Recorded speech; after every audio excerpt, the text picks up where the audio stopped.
Today, we're taking you on a journey down your body's information superhighway. We're talking about your nerves. Come and have a look at this. Now, where in the body do you think you'd find this lot? Is it A, inside your stomach, B, inside your leg, or C, inside your back? Well, the answer is C, it's inside your back. This is a spinal column, and it runs all the way from the bottom of your head to the top of your bottom. Now, this spinal column is from a pig, but yours is very similar. The whole structure is designed to protect a very important bunch of nerves called the spinal cord, and it runs down this groove in the middle. And this is the spinal cord itself. The reason that it's so well protected inside those bones is because it's very important. It carries all the information from your brain to your muscles. And what's really amazing is some nerves carry signals at 100 meters per second, which is 10 times faster than anyone can run, even Usain Bolt. So how are they so fast? Well, we're going to show you. Hang on, that's the lunch bell. Woohoo! Just a minute, Xand. It's not lunchtime yet. What's everyone doing in the canteen? Xand, what on earth is going on? It's actually part of a plan to show you how nerves work. Now, the lunch queue represents one single nerve. All the way along the nerve are ion channels, and that's what the people in this lunch queue are. They pass the message from one place to another, all along the length of the nerve. OK, I see. So I represent my own brain, and I'm thirsty and I want a cup of tea, but in order to get my hand to get me a cup of tea, I have to send a message down this line, just like the brain would send a nerve signal down a nerve. So my brain is using the ion channels in my nerve to send a message to my hand for a drink. Tea. OK, milk, 2 sugars, please. Thank you. Ooh, this tea is very hot. I'd better send a note to Chris's brain, see what he wants me to do about it. Hurry up, ion channels. This is really hot. Ah! Tea is too hot. Well, Xand's message did eventually get to me, but it took a long time, didn't it? Well, from my perspective, the tea is too hot to drink, so I'm going to go back to the lab. Come on, ion channels. Chris? Chris? Thankfully, your nerves have a trick up their sleeves to make them work a whole lot better than our lunch queue, and we're going to show you just what that is by using dominoes. Dominoes? Great! Now, each line of dominoes represents a single nerve, and each domino is an ion channel, just like those people in the lunch queue. Now, in this lineup, all the dominoes are side by side. But in this lineup, there are rulers between each domino, and these rulers represent something called a myelin sheath. Now, in your body, there is a myelin sheath wrapped around many of your nerves. This is what allows messages to travel down your nerves in a very special way. Both cars will go round the loop, but Which car is going to jump first? Let's find out. It's time for a nerve race.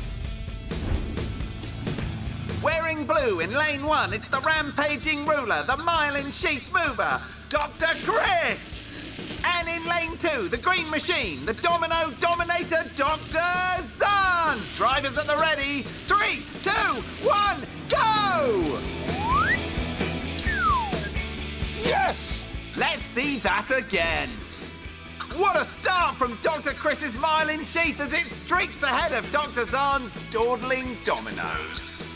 Exactly what happens inside your body as the myelin sheath wrapped around the nerve allows the signal to go super fast and sends the blue car speeding to the finish. It's just as well, because if your nerves were like Xand's race, you'd be the slowest moving human on the planet. oi! So, we've shown you the amazing superhighway of nerves that is your spinal cord. And we've shown you how they pass messages around your body so quickly at 100 meters per second. And that's all thanks to a layer of fat called the myelin sheath, which allows messages to jump along the nerve, getting to their destination super fast. Right, I want to have a rematch.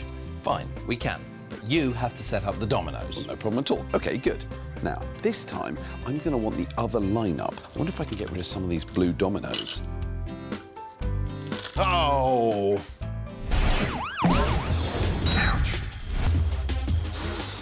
And now to our lab. Oh! where we do incredible experiments to show you how your body works. So watch this. Just don't try anything you see here at home. Now this is a real stomach, but it's not my stomach. Whose stomach is it? Well, actually, it's a sheep's stomach, but it's very similar to ours. Now, your stomach is an amazing shrinking, stretching, cleaning machine. That's right. After you've eaten food, it goes down into your stomach, which then mashes it up and cleans it to get rid of any bugs that might be there. Another amazing thing your stomach can do is expand according to the food you've eaten. So if you have a small snack, then it'll stay small. But if you eat a big meal, then it'll get much bigger. And we're going to show you just how much bigger it can get. First, we're going to make a meal of fish fingers, chips and peas. Yum!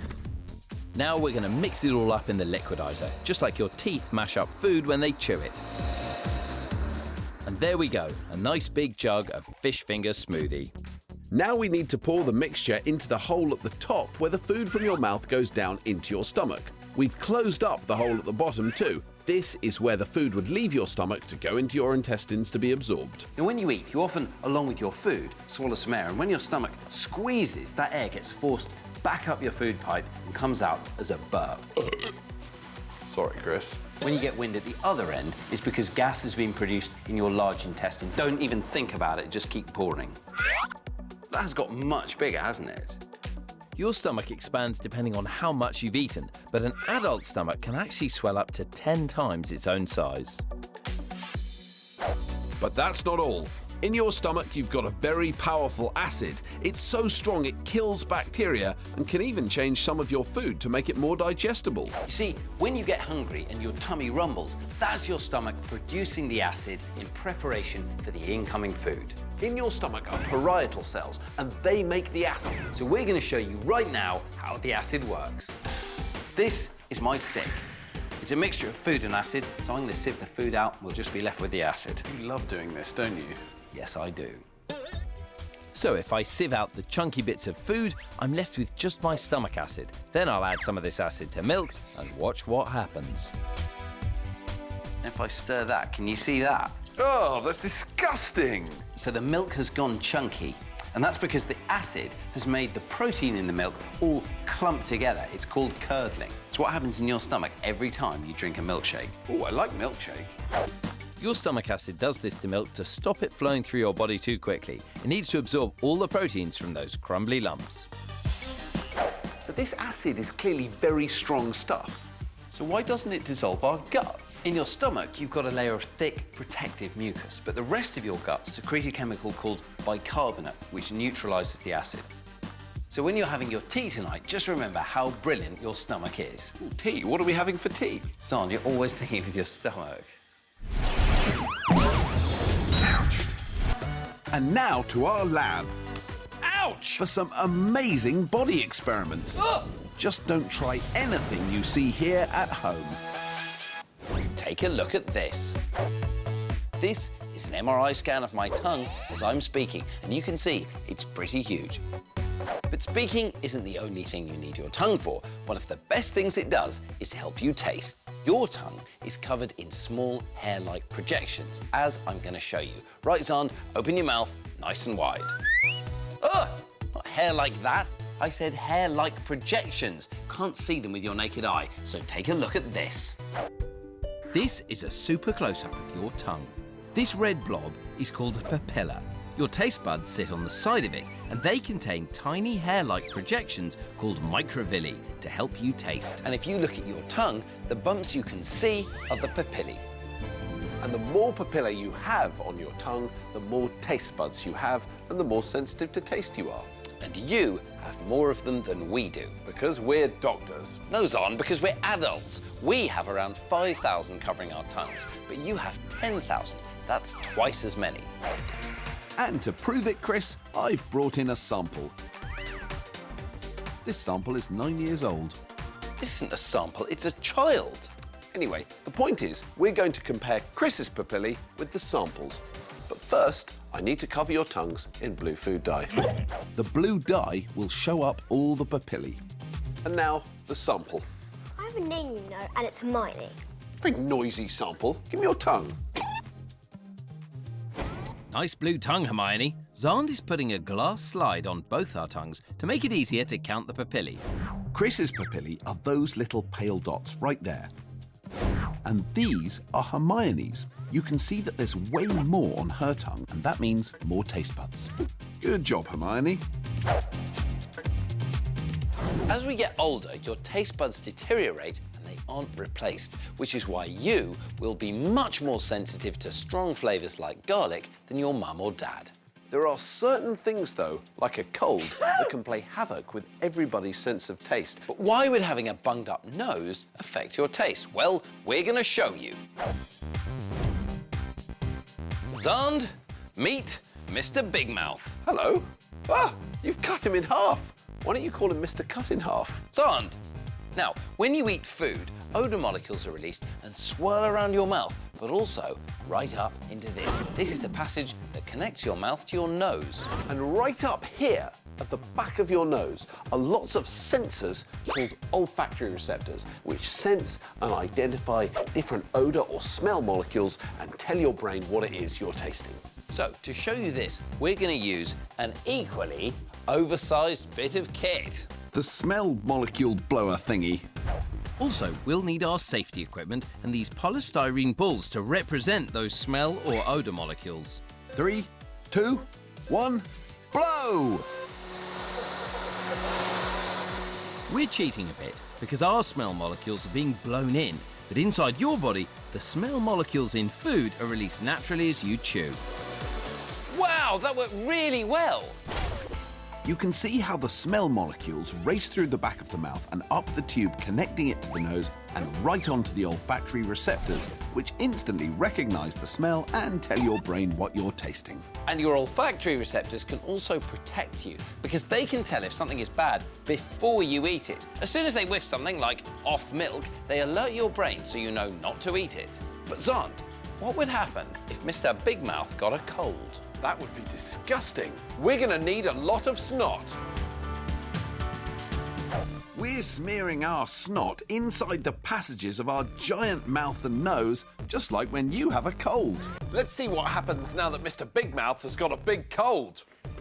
Ready? Go!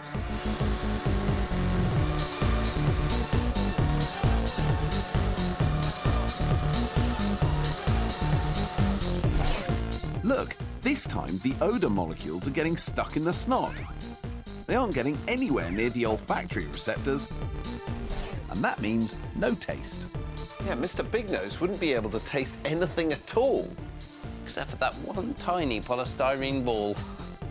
So we've shown you that, like Hermione's tongue, you've got twice the number of taste buds as us, or your mum and dad, or any adult. But as good as your tongue is, you also need your nose if you really want to savour a flavour. Ready to see some amazing experiments? Yes! A triumph! We're going to show you how your incredible body works. Just don't try anything you see here at home. Today, we're looking at a pair of organs that really clean up. Chris, what are you doing? I'm cleaning and tidying the lab, Xand. I thought we had one of those self-cleaning laboratories. Would you like some orange juice? Oh, I'd love some. Yeah, it's thirsty work, this. Here you go. Thanks, Xand. Ah! It's got juicy bits in it! Ah! Now, Chris doesn't like bits in his orange juice any more than your body doesn't like bits or waste products in your bloodstream. And what your kidneys do is help to get rid of them. Now, I can remove the bits from the orange juice using this filter. Hey, that's my tea strainer. Whatever. It gets rid of all the little bits in the orange juice, just like your kidneys get rid of all the little bits from your blood that your body doesn't want. In 24 hours, your kidneys filter and clean 200 litres of blood. And it's even more amazing when you see what a real kidney looks like. Now, this pair is from a pig, but they're very similar to yours. It might look a bit gross, but your kidneys are amazing. This tube here is the main blood vessel carrying blood into the kidneys, full of waste waiting to be removed. The blood gets filtered and another tube carries the waste, wee, down to this sac here, which is your bladder. And your bladder empties when you go to the loo. and that's the pipe that takes away the cleaned up blood and sends it back around your body. Right, let's have a closer look. Scalpel, please, Dr. Chris. Now, inside the kidney is where all this filtering takes place. There we go. This is done by a special thing called a nephron. There's about 1 million in each kidney, and they're so small you can't see them. So we've had to pay good money for this photo of one under a microscope. Chris, don't you just hate it when a bit of the body is so small that you can only see it with a microscope? I do, I hate it. But luckily, I've got just this eventuality covered. Ooh. Come with me, Xand. Your kidneys are an amazing filtration system, and we're going to show you. To do it, I've made these 2 super-sized kidney models, one for me and one for you, Xand. These are great! Finally, a kidney model that's big enough to actually see what's going on. I love it! Yeah, I thought you'd like it. So, we're going to use our giant-sized models to show you just how your real-life kidneys clean your blood. Now, this jar represents a single nephron inside your kidneys. And just like in the real kidney, Chris has put a tube bringing blood into the nephron here, another tube bringing cleaned up blood out of the kidney, and then a third tube taking the waste away. It's amazing! OK, well, thanks, Xand. Now, the liquid that represents your blood is here. It's got water and red glitter in it for a bit of colour. Now, we're going to pump our very attractive glittery blood through our nephrons to give us an idea of how your kidney works in real life. Are you ready, Xand? I'm ready, Chris. Let's go. And pump. So what you can see here is the glittery blood flowing into the nephron. And it gets filtered through the nephron, and then the nice clean blood travels back along the renal vein, back to the body, full of all the nice stuff your body wanted to keep. Chris? And everything else, the waste, comes out here. Chris? Out of the ureter and into the bladder. Chris? My urine's darker than yours. Oh, so it is. I must have given you the dehydrated kidney. I wanted to show everyone what happens if you don't drink enough water. Oh, I see. Clever. If your wee is dark in colour like this, it's a pretty reliable sign that your body isn't getting enough water. Being dehydrated is not good for you. Your body works best when it has enough water. Light-coloured wee, like on my nicely working kidney, is a sign that you're well hydrated. So we've seen how your kidneys are an amazing filter, cleaning up your blood and getting rid of things your body doesn't need. And the wee they produce is a pretty good sign of whether you should be drinking more water. Light yellow wee is good. Speaking of drinking more, I'd like a glass of orange juice. Now, I have some oranges here for you to squeeze for me. OK, Xand. Wait a minute, he's forgotten the oranges. Chris, you've forgotten the oranges! You may already know that... Why have I suddenly got an echo? Echo. Son, why are you doing that? Well, I knew we were talking about echoes today, Chris, so I thought I'd be prepared. It's time for investigation. Ouch! Come in here with me. This is the bat cave at Chester Zoo. And the sound you can hear is what bats use to navigate around in the dark. You can feel them flying very, very close, but they're not bumping into me. And the reason they don't bump into me is because they are using echolocation. They send out noises and they listen to the echoes coming back to find their way around, find their dinner, and not bump into anything. But unbelievably, some humans can also use echolocation. Dr. Ronx, it's over to you. Thanks, Aunt. Meet Mikey. He's been visually impaired since birth. Mikey relies on either his cane or his guide dog Jolly to help him get about. But he also has another trick up his sleeve. Basically, you use your mouth and you click at something. Yeah. It's almost like firing a laser beam at it. Then you get information as to how far away it is. Just like the bats Xand met, Mikey has learnt to understand the echoes that bounce back from different objects when he clicks at them. I've trained myself to recognise different types of materials, metal, things like that, and they all echo slightly differently. So do you want to give it a go? Yes, please. Let's do it. The first important thing here is the click itself. You need to put your tongue on the top of your mouth and then click like this. It's a very hard, sharp sound because you want to move as much air as possible so you can get a big bounce so you can hear it easier. You've got it. Yeah. So we're now going to work with this wall, and you want to click at it. What you're hearing is the sound bouncing off the wall and hitting you straight in the face.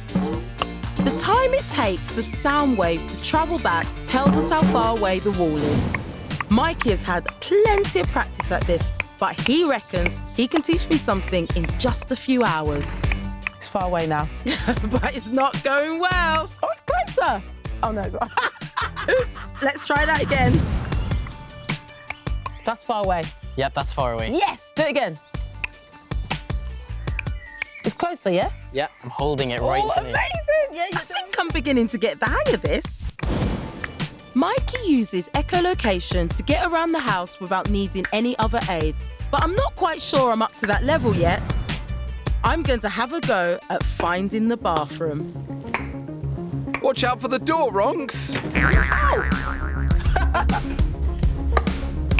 So here, this and this sound exactly the same. This area sounds different, so I'm gonna turn. I'm gonna turn around.